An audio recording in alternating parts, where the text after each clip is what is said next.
يا أستاذة ما كده كده القانون مع الست، أنا ليه أشوف محامي وأصرف عنه؟ ده كلام بسمعه من رجالة كتير جدا شايفين إن هما المفروض ما يوكلوش محامين ويبدأوا يكشفوا لهم ويتابعوا القضايا اللي مرفوعة ضدهم. عايز تجيلك نفقة عالية جدا، أنا أعرف كتير ناس والله بقت بتشحت بسبب النفقات. كسلت اللي هي تشوف محامي او وفرت فلوس المحامي، قالت ما كده كده هي هتاخد نفقه نسيب المحكمه تحكم لها، فلقيت زوجاتهم مقدمين شويه ورق كله مضروب، كله غلط، واحكام النفقه جايه عاليه جدا.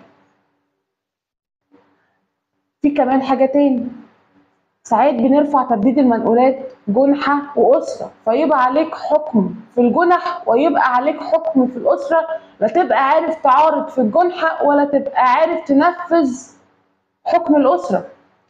هتلاقي نفسك دخت، هتلاقي نفسك مطارد من غير المحامي. انت في ايدك الدفاع عن نفسك، دافع عن نفسك.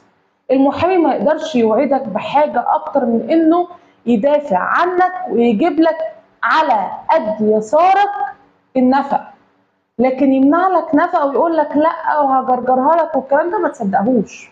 هي هتاخد حقوقها وهتاخد النفقات، بس بناخدها على قد يسارك على قد امكانياتك.